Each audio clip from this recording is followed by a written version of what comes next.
Black Panther is a world leader. That's a responsibility that other superheroes don't commonly have, that he has to look out for an entire nation. Soon, there will only be the conquered and the conquerors.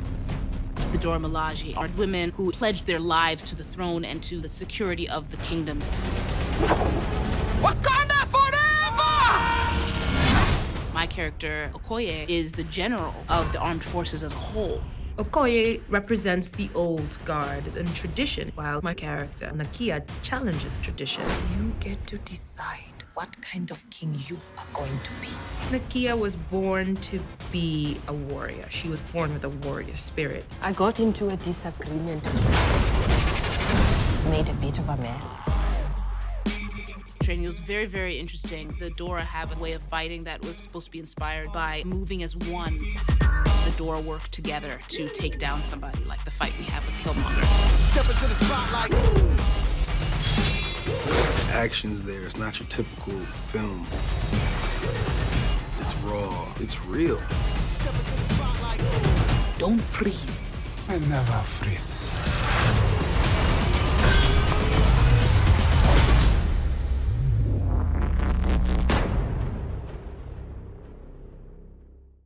Daniel wraps production today, so you were bringing a lot of phones. I love the t-shirts everybody's getting. It's so yeah, cool. sick, isn't it? It's the Golden State colors. And then we want to buy that too. You can't buy it exclusive. You have to be on this job since November. You better earn that. You got to turn back time. How about comic books? How about Black Panther comics? How about Marvel comics? What's your relation with this? What's my relation? Yeah. I watched cartoons as a kid. I watched a lot of cartoons. With Spider-Man, man. That was my shit. And then, that was my shit, man. I can't even lie. And then, yeah, I couldn't afford comics. My mum didn't have the budget, comic budget. So I kind of just was just like from afar, and I really loved that world and the universe. And then I started watching the movies. I think it was more Avengers. I kind of got in from Avengers on, and I was like, oh, this is fucking jokes. I loved the Hulk as a kid, actually. I thought the Hulk was amazing. But yeah. And then, no, that's a lie. That's a lie. First Iron Man blew my mind. The first Iron Man blew my mind, and I was like, yo, Robert Downey. Because obviously I was like, no, I shouldn't say that. I'm not going to say that. But obviously, like, Robert Downey Jr., I was like, yo, what's going to happen? And then he just knocked it out of the park. And that film was just a really impressive film. And then I was really invested after that. So Skins, Psycho Bill. You're English? I am English. Hello. Hello, how are you? I'm going tomorrow. Me too. Snap. So Skins, Psycho Bill, like, now this, talk to me about that journey. That's pretty mental. What, from Skins to here? Where you go Skins, Psycho Bill, you know, Richard, Robert Webb, got all of that, and then kind of obviously get out, and this, that's quite a mad journey. Yeah, it is. I'm starting to realise how crazy. When did I have a realisation? When we did the press picture. We did the press picture the other day.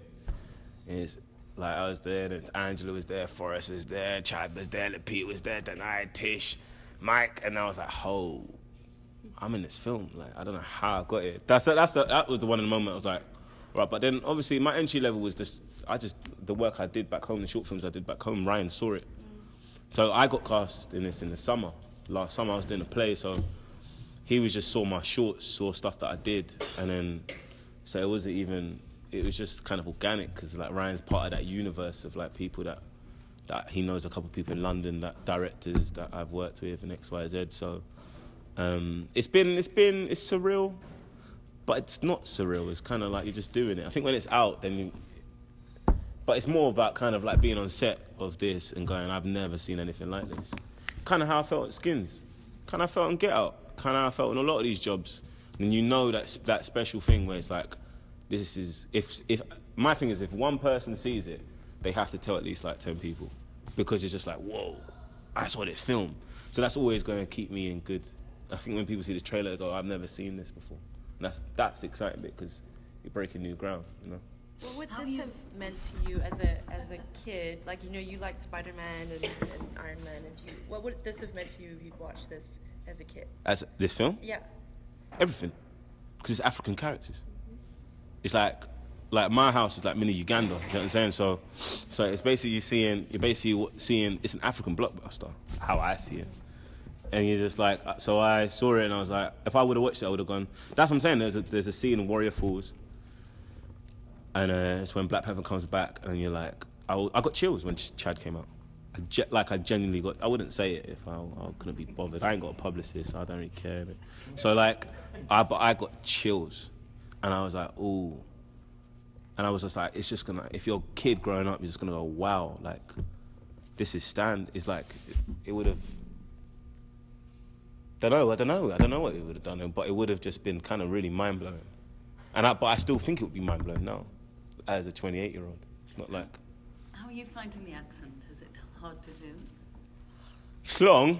Like, you have to stay on set with the accent. That's annoying. So you want to have real cool conversations with people, and then you just to get a vowel wrong, and then you just not even think about the conversation, but you think about the flipping vowel that you've messed up on, and you're like, oh, flip, I need to do some work, and then you just think about the work to do. But yeah, it was really important that it was rooted in an African tribe, you know, and there's a lot of also in this film, and so everyone says a little bit, so it's that kind of thing where like it feels real, it feels authentic, and he's cast a lot of actors from African descent, you know, so my parents are born there, Denai's, Lapitas, do you know what I mean? So it's like everyone wanted to reach for that authenticity. Everybody always, I mean, there's a lot of business trends talking about reaching into Africa for business, and the new generation of businesses coming from Africa. And we've talked a lot to the other actors about how much it means culturally, but how much do you think this is going to mean to the business of film in Africa and maybe to box offices and for African people that's on continental Africa for this film? Do you think it's going to be like maybe a record or something for their box office? I mean, it's an interesting question, that, because I mean, I spent a lot of time in Uganda because I have family there, and I think the hunger for film and stories is so, they're hungry, they're starving for stories and cinema in every way, especially with people that look like them. But the infrastructure isn't there to tally up the way that China is and America is, do you know what I mean? But it doesn't mean it isn't as big. So within the structure of what the West considers success, there's still work to do. But that doesn't mean the stories aren't viral on pirate. Like everyone, there's people, there's everywhere. It's everywhere. And that's why, and it even says like Nollywood, like how big that is shows. And I mean, the production values are those really low. The budgets are really low, but it spreads. So seeing this could be, but I think this story is an international story. It's a story about family, you know? It's about family. It's how many white stories do we see and we identify with it? I love Godfather. So why can't you have that in Africa? And that, because it's a family story. It's about this family, about this thing, and it's about this country that has to be secret for their lives. Do you know what I'm saying? So I feel that's an international truth. That's an international theme. And that's what I'm trying to say. What's really exciting is that we're just using the African aesthetic and the African authenticity to portray those values and those themes. I assume you have watched Captain America 3 in preparation for that movie. Yeah. How much Wakandian bromance, like Steve Rogers and Bucky Barnes bromance, are we going to see between you and Chad? I don't know how much I could say about that. It's an interesting framed question, though. It's going like, but yeah, that's it. I can't really say much. They're tight. Where Wakabi and T'Challa, they go way back, and T'Challa comes back, and they've gone, you know, and he's trusted advisor. Like he's in this new step that T'Challa, and this is an overwhelming step. When you see it, it's like it's got a whole like. This is some serious stuff going down, and it's in a massive transition, you know? And like any country that's changing. We've seen today, the scene that we've seen, your friendship looked like it was on the edge. Like any friendship, no? I don't know. That's what makes it friendship. It's annoying. I have fights with my friends, like, flip, why are you in my life? But that's life, like, do you know what I'm saying? But that's interesting, that's conflict, this is film. It's all conflict. You can't even have a scene if it doesn't have conflict. So, so that for me just feels truthful. And they're just knocking heads about things like two adults would. Did you do any specific training to your character, any specific research to this character? What you would say about this? Yeah, I mean, like, I did a lot of horse training. Did a lot of stunt training. Did a lot of stunt training. A lot of fighting training. And then I'm trying to find Wakabi's fighting style. And then Ryan gave me to look at this tribe in Africa. Which tribe? This tribe, flip, this is bad. But it's a tribe with blankets, where the blankets are hidden. And then he wanted that feeling of like, because I'm the leader of the border tribe, so when you see Wakanda, because Wakanda's a secret, you don't want to show what you're about. So you have wrapped in a blanket, so you can't even see these people's hands. But they're strapped, they're like armed with everything.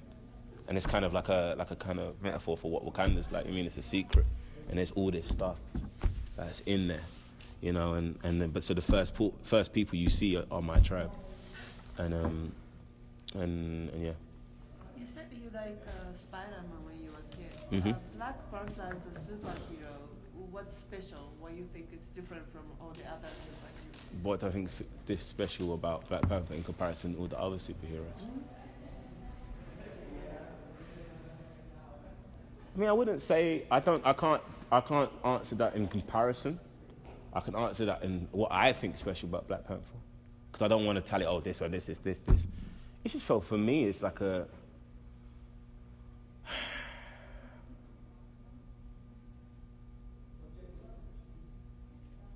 empathy. He's an empathetic dude, man, and he's being called upon, and he's like anything. Like you've been pushed into the front because of his blood, because of the lineage he has and the responsibility that he has. And then but he's this incredible fighter, this incredible and he's the leader of this incredible country that's hidden. Do you know what I mean? And then they're like, what is this? It being hidden, what is it doing for us? You know, and that conflict I find really interesting, and I think it's special because I don't think I've ever seen it before. It told in an African story, you know, and it feels truthful. Have you been sort of hidden away here filming while Get Out was released into theaters? Yes. So are you aware that your anonymity is gone forever now? I don't think I know. So I don't think I have any idea. Because you haven't actually been out? Not really. I've been out. I go Whole Foods and that, and then like I go. Everyone's asking for a picture. I'm like, okay. I don't know why the staff are taking off their uniform to take a picture of me. So it's just like I was just like, huh. So I don't think I know. I don't think I have any idea. I think I went because I went out to do press for it. That was before it came out, and I snuck in Atlanta cinema here with my. And then I snuck in there, and then I watched it in a cinema. I was like, okay, this is a thing. I was like, cool. And I just keep on my friends every day just send me like loads of memes, like new memes. There's a new meme every day, like. And I go, but you don't know because it's online. You have no idea. I don't know. I've been here working, so I have no So basically tomorrow I'm gonna find out. But how do you feel about the success? It's an amazing film. How do I feel about the success? Yeah. I'm just thinking between now and this one. Yeah. I need to leave my estate. Yeah. How do I feel about the success? I mean, I'm happy for Jordan, man. Like, I'm deeply happy for him, man. And I'm happy he made the film that he wanted with the people that he wanted to. And I'm happy that method works. Because it's a quite pure method. It's like basically a filmmaker going, this is what I believe. This is who I want to go on to war with. And it's worked out for him. I mean, because he loves story, he loves film, he's got something to say. So hopefully more people will be given that opportunity and the license to do that. And I just love the film. So it's kind of like really, I mean, if the success kind of has nothing to do with me, it's just, what happens is just people take it and you just give your all, and then people take it and they take it what they want. So I'm happy that people wanted to take it. You know what I mean? Last question. when we talk about the success of the film, you know, people know who you are now. Have you started to be getting bigger offers or offers for bigger projects? It's changed, yeah. My phone's different.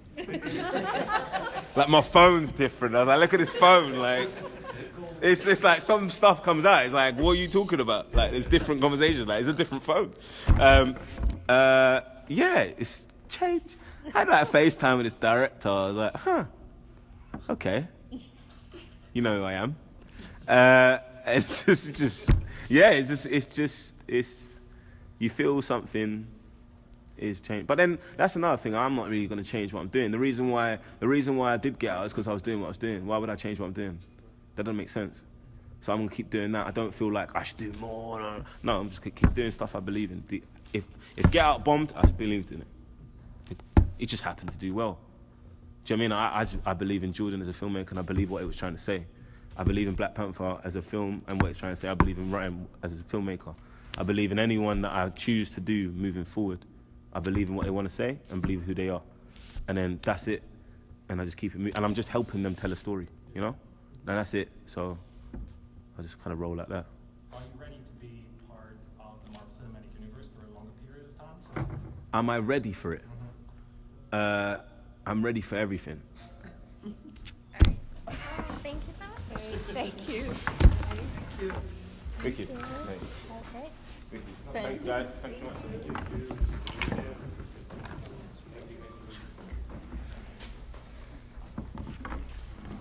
I think we're trying to get Letitia, who plays the sister Cherie, out as well. What's next? 217. We're trying to get Letitia, right, sister Cherie, the one in the white. Yes, the one in the white. And then we're figuring out Martin and Chadwick Lowe. We have quite a few weekends on. Oh, you know, yeah. weekend. Yeah. I've just like them. Yeah. I'm just waiting a little bit. I didn't notice he's in Get Out. Three of us. Twice.